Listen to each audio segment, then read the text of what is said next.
Alright, man, I ain't even gonna lie, yeah.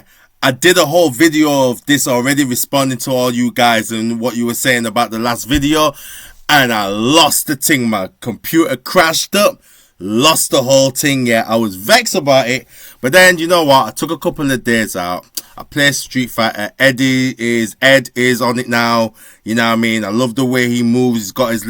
He's got a meter free forward dash and back dash. Really love that. Wanted that for pretty much every character in the game. I thought they were going to bring the V shift back from Street Fighter 5, as well as have the drive rush for Street Fighter 6, but they don't. But Ed kind of has that mechanic, so that's very interesting. So I've been working my way in that in practice mode. I haven't played the arcade mode of it yet, but you know, it's very interesting character. Really like him. Then I got the demo to Contra Operation Galuga, the new game that's gonna come out. I played the demo. I really like the demo. I like Contra games, but they're just so freaking hard.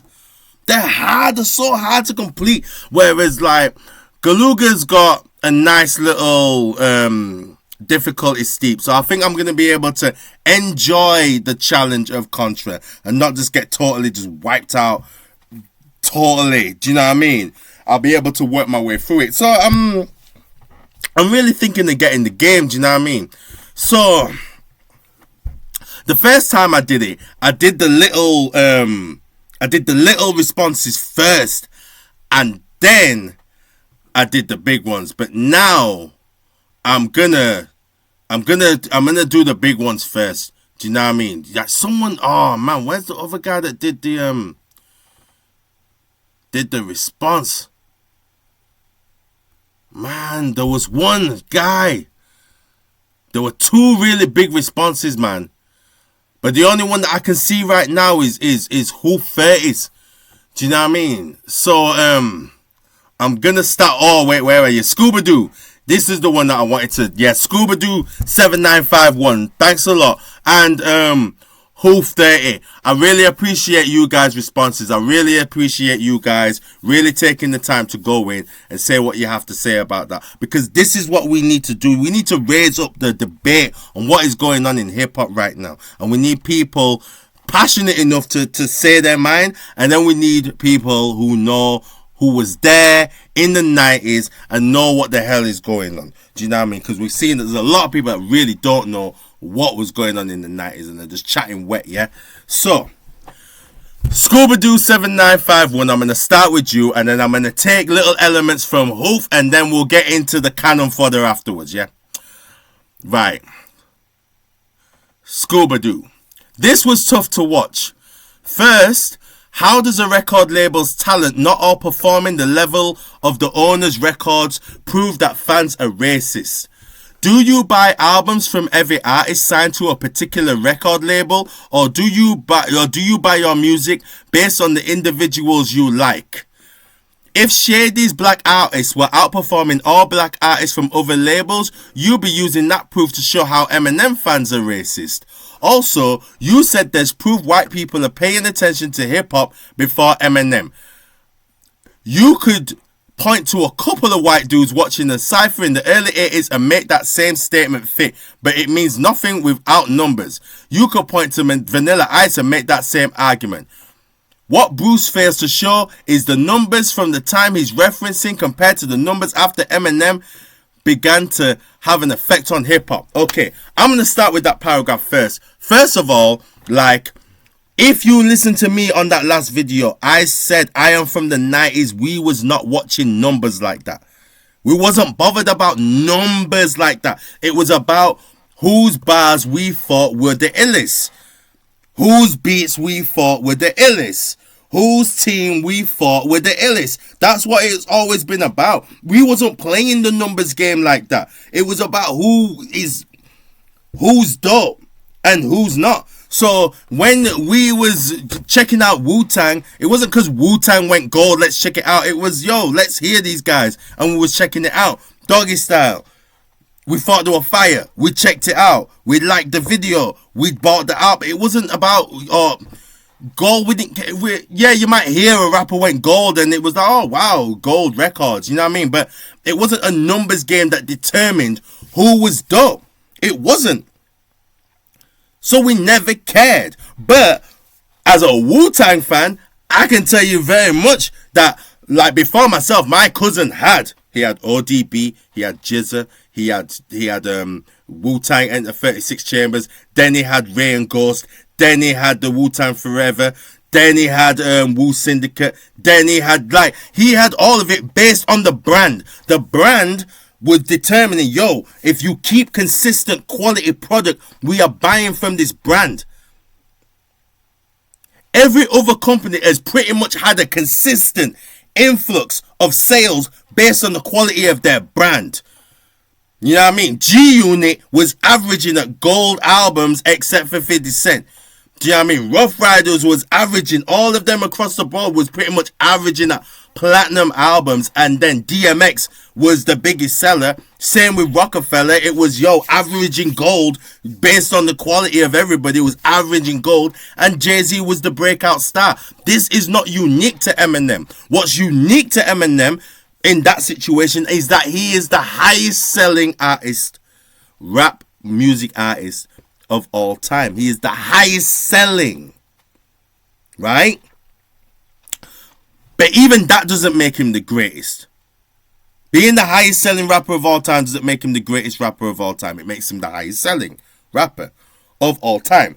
This is what you mean by numbers. Because there have been highest selling rappers of all time that were whack dilly. Right? There were highest selling rappers that were whack. Now there's one that's great, that's really good. Does that make him the GOAT? We can't ignore Feck. We can't ignore Feck.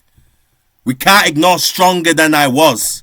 We cannot ignore the whackness. This is the thing with Eminem. His good tracks are great. He's got some duds. He's got some really bad ones. And then, look, like, Eminem ain't as he was. He's rapping fast, but come on now. You know full well that he ain't the beast that he was. Still one of the greatest rappers. Still has put work in to put him up there. In anybody's Mount Rushmore. But to call him number one, no, it's not. It's not the one. Do you know what I mean? And Shady's black artists were the only ones outperforming everyone's. We would just say that's because Eminem is white. No, we would say it's because they're backing Shady Records. If you're backing Shady Records all the way and you was buying up the whole place, we'd be like, yeah, because the movement's strong. Like how G-Unit was when everybody was buying up the whole place. Has D12 ever been everywhere? G-Unit was everywhere. Wu-Tang tattoos get worn. To this day, Wu-Tang's for the children. People are wearing Wu-Tang tats, Afro samurais all over the place. That movement, Eminem doesn't have that kind of movement. What Eminem has is Eminem fans. He has fans that, they're not even fans of rap music. And they like Eminem. If they don't listen to Eminem, they listen to the radio stations where they take the raps off the guest appearance rap off the song. Taylor Swift, Bad Blood, no Kendrick Lamar remix though. No, we're not doing that. But they listen to Eminem, and they only listen to Eminem, and because they determine him the greatest rapper of all time. But it's like, you're not weighing him up against nothing. You're not weighing him up against the competition. So the numbers from the time I'm referencing compared to the numbers of Eminem when Eminem began to have an effect on hip-hop. No, Eminem is unique. He is the highest selling rapper of all time. The highest selling rapper. But that doesn't trump his impact on hip-hop. Does not trump anybody else's significant impact on hip-hop. No, it does not. Not at all. High selling rapper is still not enough. You gotta put the bars up against other people's bars. Where's the rest of your list? Where's your other favorite rappers and where's their bars? That's what I'm saying. It's all speculation and anecdotes. It's speculation if you weren't there, but I was there. He said Will Smith then dropped the mic. It can be true that Will Smith had an effect. An effect. You say that like he had a little small effect. Then Eminem had a much larger effect. No, Eminem had an effect after Will Smith. The two can be mutually exclusive. They're not mutually exclusive. Will Smith was a hip-hop artist that became the biggest actor in blockbuster Hollywood. All while before the Slim Shady was going on. Bad Boys, Independence Day, Men in Black. You know the movie that was based on a comic that became a worldwide phenomenon before Spider-Man could even do it? Before X-Men could do it? Before Iron Man could do it? Will Smith did it. Here comes the Man in Black. Come on now. Everybody was bouncing, sliding with it, and take a walk with it. Everybody was doing it. Everybody loved that film. Will Smith was a worldwide phenomenon. Every Tuesday, ask anybody from England. Every Tuesday, 6 o'clock, BBC 2, Fresh Prince of Bel-Air. It was almost a ritual. For any 9 to 5 and anyone coming home from school, it was home from school. 4 o'clock, Children's ITV. 5 o'clock, dinner time.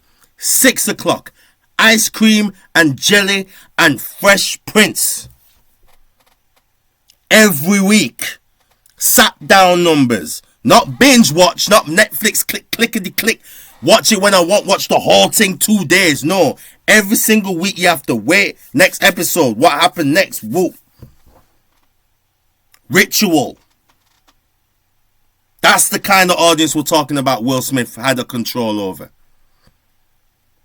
And you're going to talk about impact like Eminem just had a big massive effect after that. Do you remember? Anyone remember Slim Shady's cartoon? Anyone remember? How many people are watching this cartoon now? For the record, I have the DVD. Y'all got it? Yo go Bella, the illest. Look at this. Just on Spotify, every individual song on Eminem's top 10 is almost equal to Will Smith's entire catalogue. Not the entire top 10, but each individual Eminem song brings the numbers that Will Smith's entire catalog brings. Bruv, music. You want to talk about his movies, though? You want to talk about his TV show, though? You want to talk about the show he produced? You want to talk about when he put his son on? Karate Kid got his son right next to Jackie Chan 3 movies in. Do you want to talk about that? Do you know what I mean? Do you want to talk about him producing Willow, Hair Back and Forth? Do you remember? And that was a thing. And you wasn't there for Boom, Shake, Shake, Shake the Room, my guy. You wasn't there for Summertime hitting the whole airwaves. You wasn't there. You wasn't there for Nightmare on My Street. You wasn't there. You have no idea the impact Will Smith had on the culture. You know what I'm saying? So this dude wants you to believe other artists had an effect on it, that because other artists had an effect on hip-hop, Eminem couldn't have had the greatest effect. He might have had the greatest effect. Maybe. But from what I can remember, Eminem's true impact on hip-hop is 3 years. Eminem had a strong 3 years, yeah. 2000, 2001, 2002. In these years, Eminem made his most significant work. He made Eminem's Show. No, 2002 was the Eminem Show. 2001 was 8 Mile. 2000 was the Marshall Mathers LP.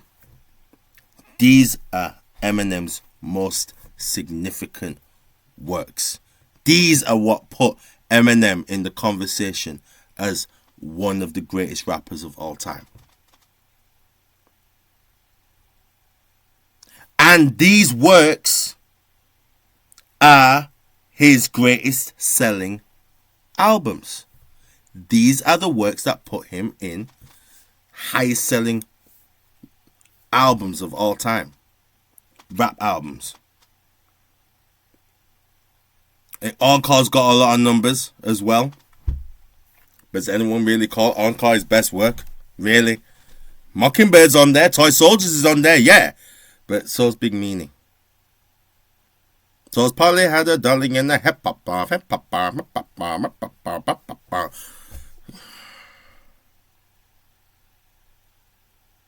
Highest selling, yes. Also, to be clear, are you saying Will Smith is a GOAT since he's your example?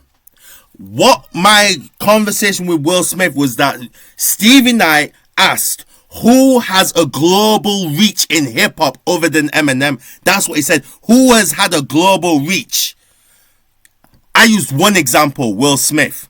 You're not going to say that Snoop Dogg's that too. You're not going to say that Ice Cube's that too. You're not going to say that Tupac Shakur. Tupac. You're just going to We're not talking about him now. We went from 1996 to maybe 2013 asking if he's really dead. Who killed him?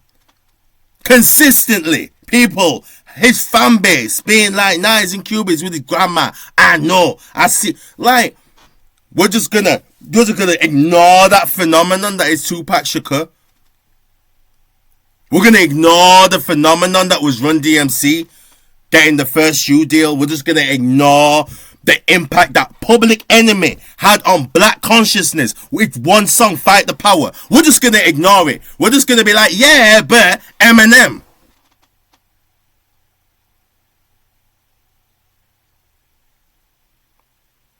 Are we really gonna do that? No. You might, as rap fans, as casual listeners, there's people who went there to feel it, to feel hip-hop, really feel it. Y'all don't feel it, you buy it. You listen to rap music, you might memorize a couple of lines, it's all good, but it ain't in your bloodstream. And that's fine. That's fine. But there's people like us that'll tell you what it was like to be there. And I can't even tell you about the 80s like that. But I respect it. I've always got my ears open, ready to listen, ready to hear the stories. You know? So this is what we're dealing with, do you know what I mean? So, he goes on to say, Bruce calls Stevie a coonery. That's what I said, yeah.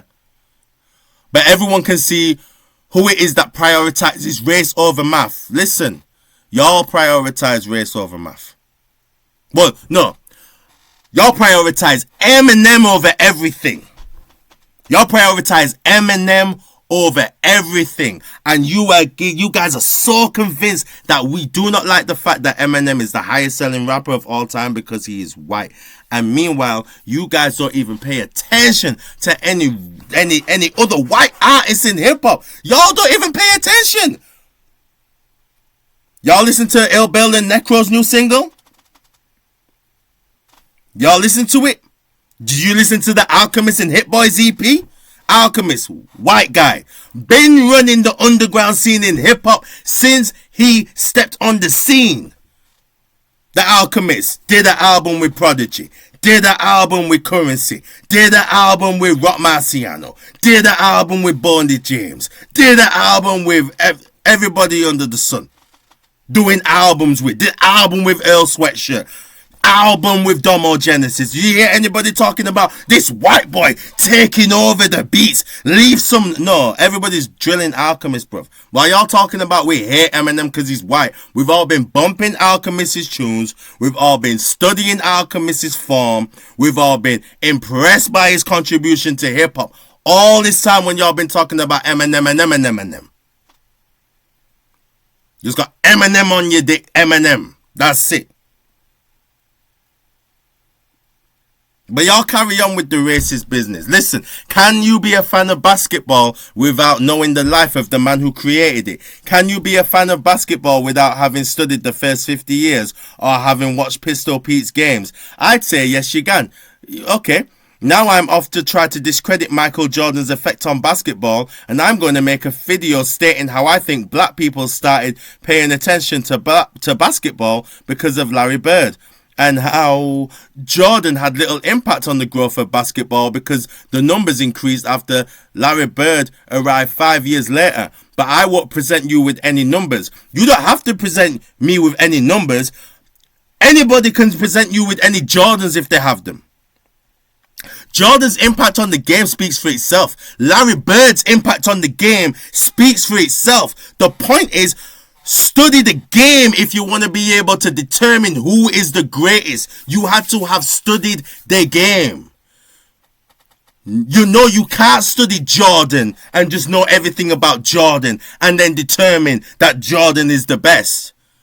But if you was there, you would know that Jordan was under fierce competition. You was Jordan in the field, in the court against Shaq, in the court against Penny, in the court against Stockton, in the court against Malone, in the court against Mutombo, in the court against Jason Kidd, in the court against Iverson, court against Bryant, Gary Kemp, Mitch Richmond, Kevin Garnett, Sean Kemp. You'd know who's on the court if you was there watching the whole game and seeing that Jordan was under fierce competition. Isaiah Thomas kicking his ass. Dennis Rodman. Someone so fierce on the court, they had to be said, yo, we just have to get him on the Bulls. We can't get past him. We can't put the ball in the net when he's there. So we just have to take him off the opposition and get him on our team.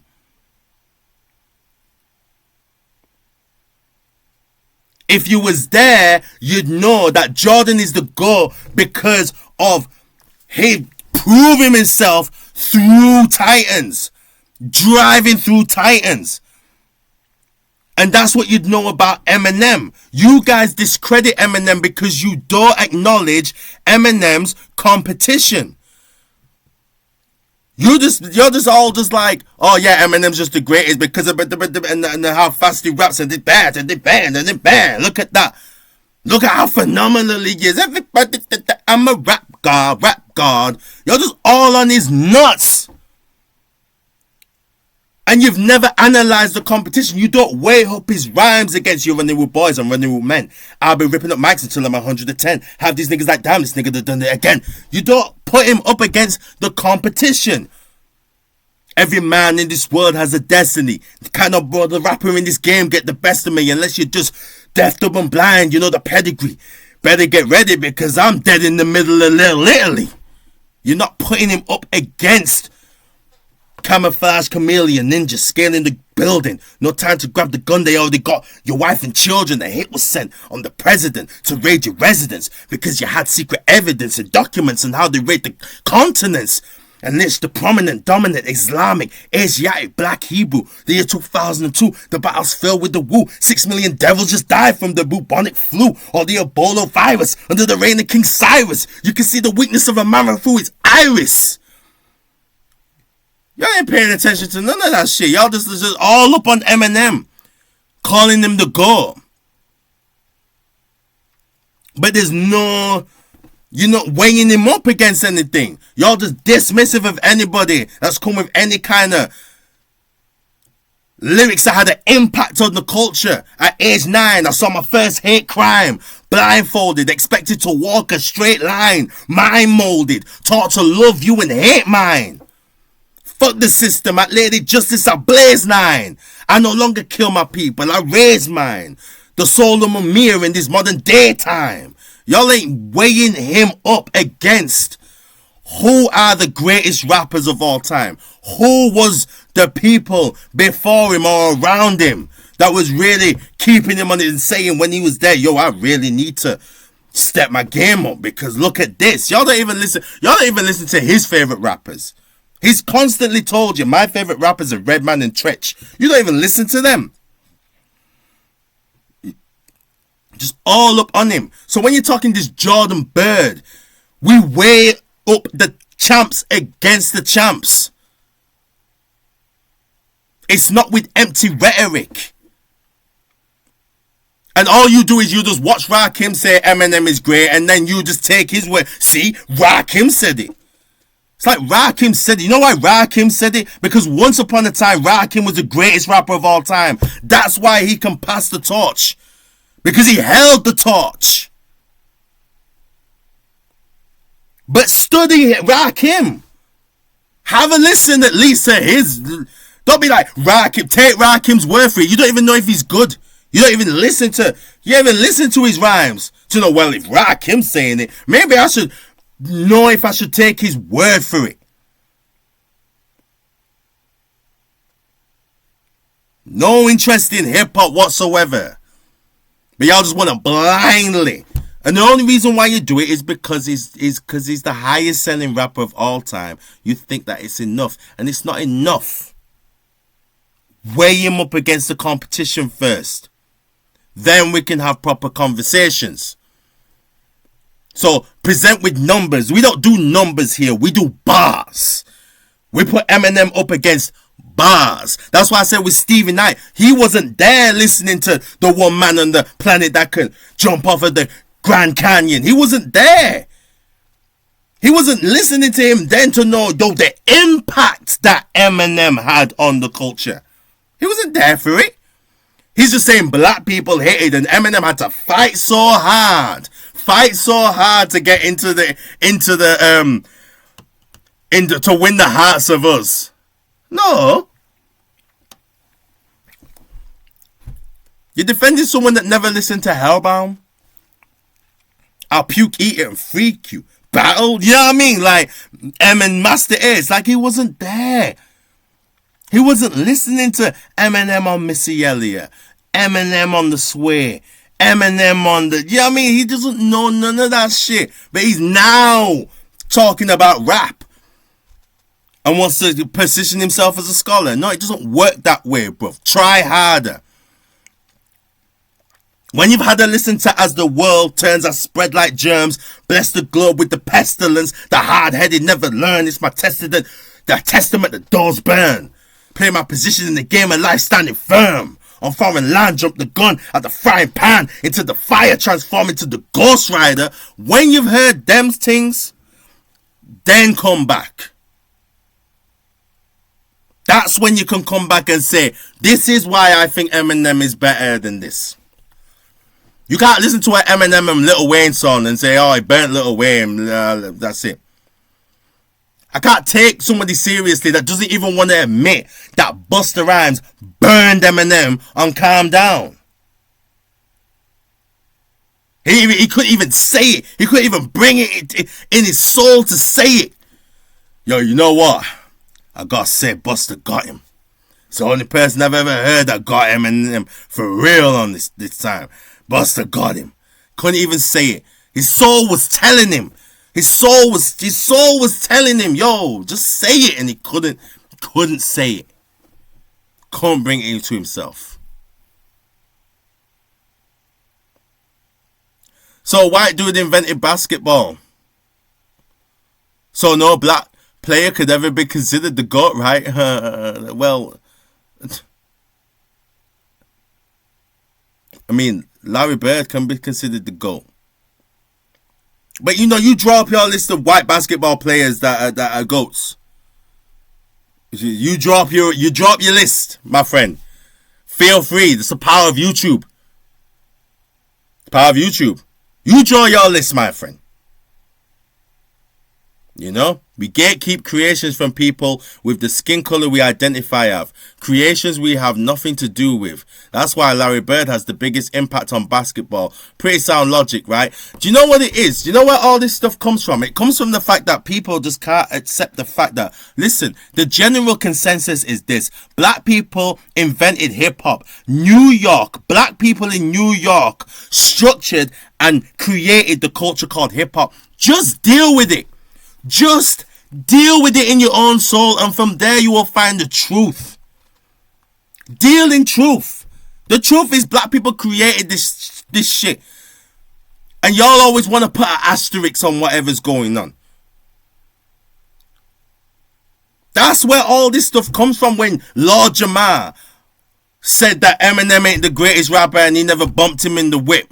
And when Snoop Dogg said Eminem ain't my favorite rap, Eminem is not in my top 5 because I grew up in the late 70s and 80s. Why is Eminem gonna be Snoop Dogg's favorite rapper if Snoop Dogg literally grew up inspired by the pioneers? He literally grew up watching hip hop take shape. And he said Eminem's not in my top 5 and y'all lost your minds. You know when people ask who invented Kung Fu, the answer is Chinese people. You don't get Indian people coming from out the left and going, yo, no, actually, Bodhi, the Damu, is Indian. So Indian people invented Kung Fu. Like, you don't get that. You don't get this asterisk on the Shaolin Temple. Everybody just takes the general consensus of what it is. This dude exhibited what it looks like when you have a preference and a preferred ending in mind. I don't have a preferred ending. I just have another difference of opinion. But I'm speaking from experience. I'm speaking from being there, mate. My word is not gospel either. My word is not gospel either. But I'll tell you this. I take my word more than someone that started analyzing lyrics 4 years ago and has analyzed one artist catalog and says one artist is the greatest of all time. An artist he didn't even like. He's not even like. He said I didn't like him. Then started to. Come on, man. Come on.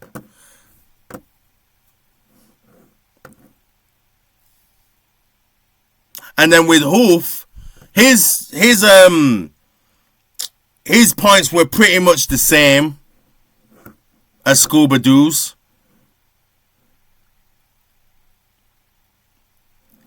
And then, you know, he said this same way. If you want to be a Jay-Z fan and not give a shit about other artists, it's literally your free will to do so. Yeah, it is, but I'll tell you this. Any fan of Jay-Z will tell you that Beanie Sigel was also nice.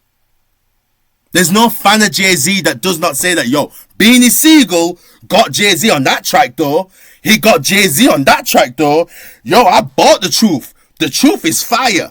I bought the reason. The reason's fire. There's no Jay-Z fan that does not acknowledge the strengths of the team. There's no Jay-Z fan that wasn't happy when Cameron joined Rockefeller. There was no Jay-Z fan that was just like, oh, what the fuck is going on over here? Everyone was like, yo, where's this Jay-Z Cameron track coming? Cameron and Jay-Z on the same label? That track's gotta come. Welcome to New York City. Let's see. Let's go. Real hip hop fans. There's not many blind sheeple clans of real hip hop fans. We was listening to everybody and Saigon. We was listening to everybody and Papoose. We was listening to everybody and we was listening to Raucous Records. When it was all hip-hop. You had certain people that had their camps. But people who loved their camp, they just loved their music. You had people that just loved Cash Money and was like, oh, whatever y'all rocking, that's cool. But I like this Cash Money right here. I like this No Limit right here. I don't care what you say about Master P and how, if he's not skilled or not, whatever. I'm saying, But you never had anybody try to fly the flag and just be like, yeah, Master P's the goal, I don't care. No. Everybody knew where we stood on skill levels. Or where they stood on skill levels. If you was able to make money, get money, man. Hip-hop, change your life with hip-hop. What many other alternatives for certain demographics in America? So these guys made their own way to make legal money. So it was like, hey, listen, do what you want. Do what you want. Look after your people, man. Get your people on. Change your life. That's what it was all about.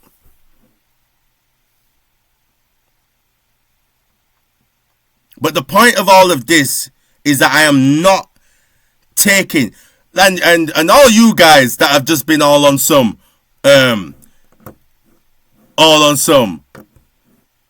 oh, you're full of hate like Zino, and Benzino is a joke, and you and Benzino are crazy, and Benzino stays embarrassing himself, and oh, what was the one?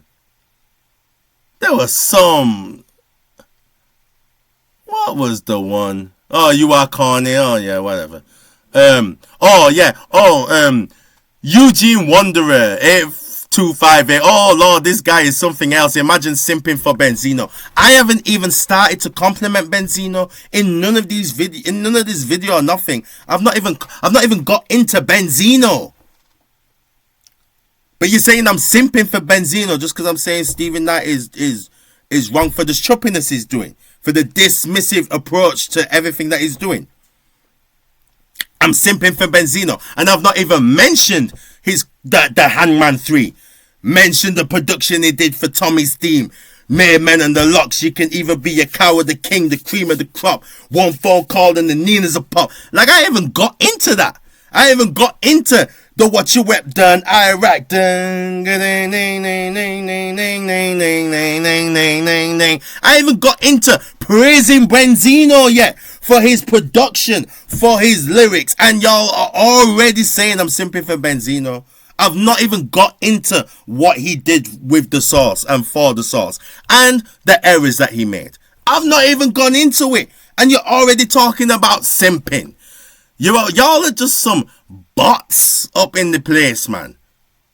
You need to watch the slobber off your camera lens, bro. Maybe, you know what I mean? Maybe. Yeah, I'll deal with that. Thank you, bastard. Can't hear you over the gargling. Like, imagine glazing Benzino of all people. And it's just really like, it's really interesting because I've not even said anything like, yo, Benzino did this and that and this and that, and you're already coming with that talk.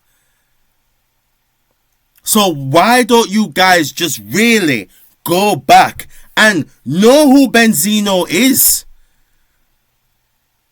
Classic limited edition. Just check it out for yourself. Actually check out. Y'all should have been so shocked when he came with a response for Eminem, a little diss record, and y'all was like, oh, he actually could rap. Wow, he was so good. I'll have to really see if I can dismiss it with, oh, he's got ghostwriters.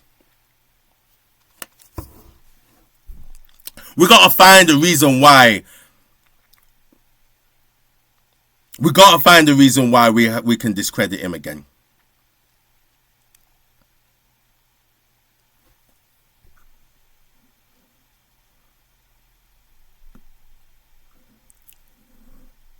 Shady Records doesn't do numbers because, for one, no one's there to see Eminem.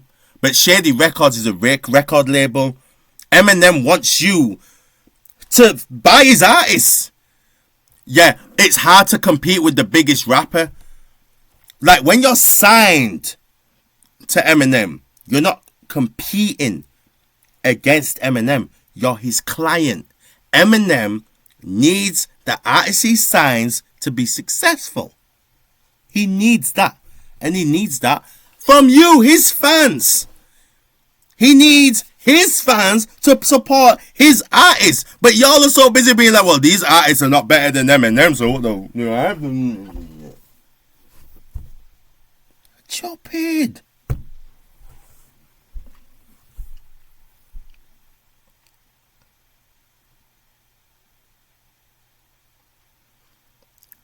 But if there's any good luck on your grind for viewers, maybe pick up some better arguments though. Thank you, Cloud Rain. Like, thank you. You know, thank you very much.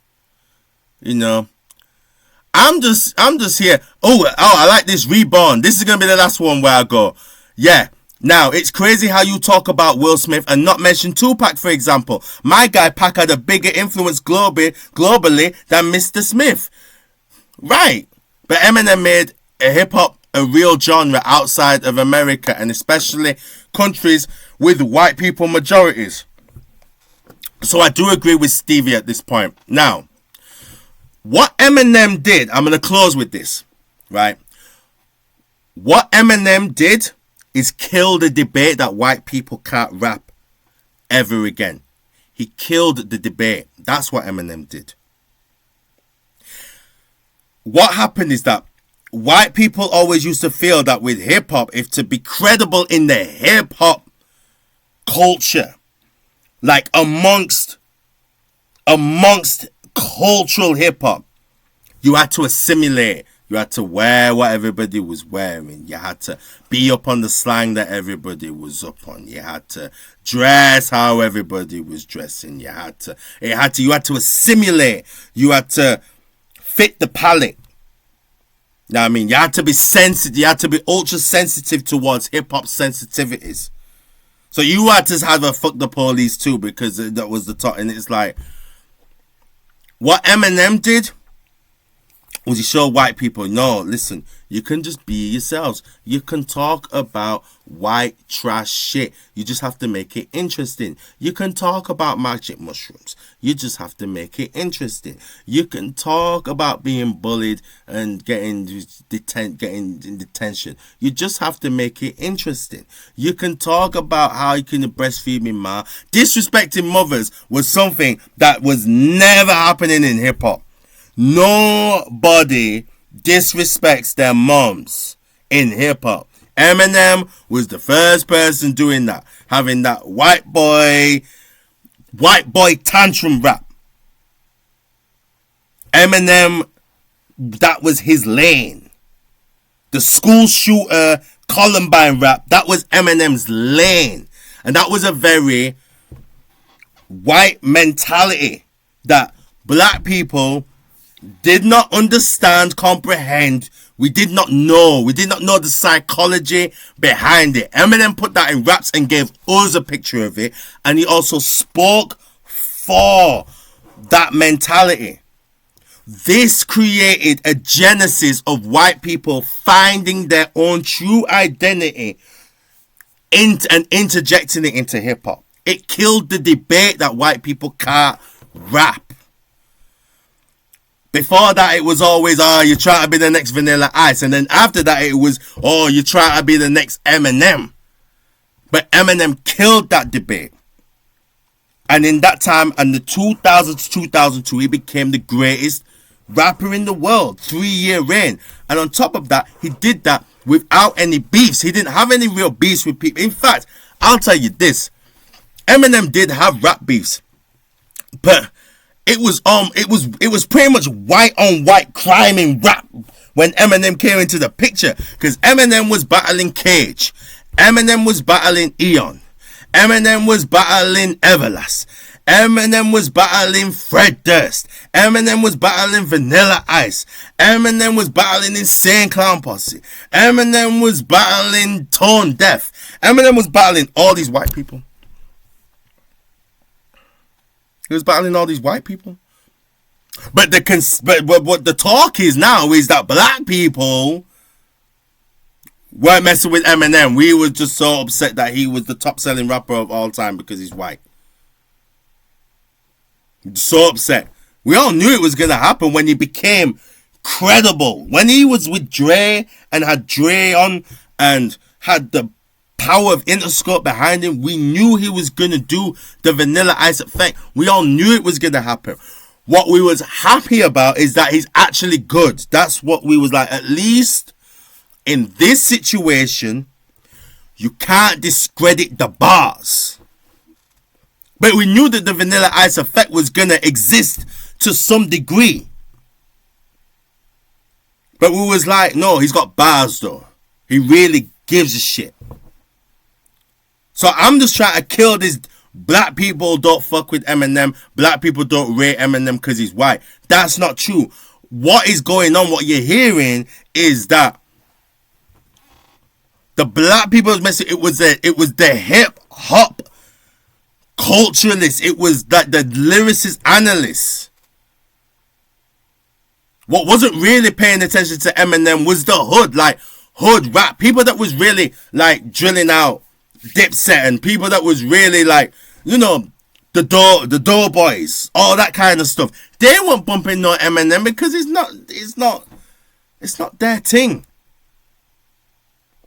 Like Eminem's he's still frat boy. He's still that frat boy rap, and there's a certain man isn't gonna be bumping Eminem unless it's like the 50 Cent collab here and there.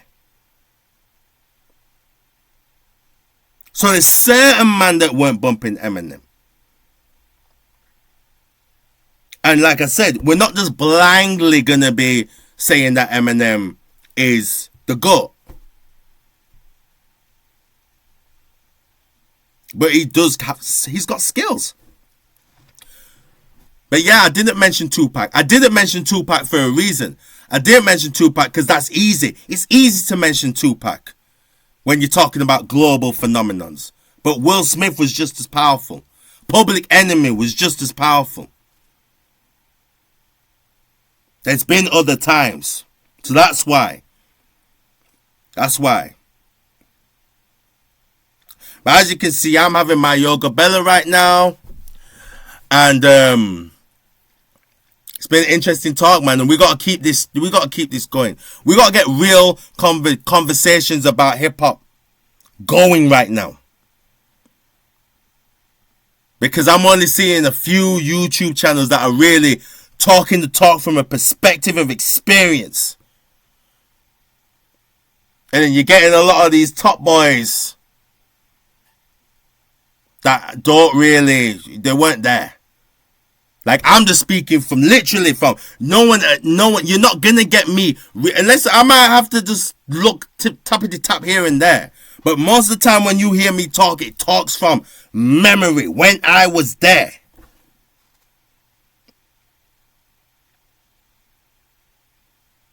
You know? So until next time, my people, this was signing off from the Vortex.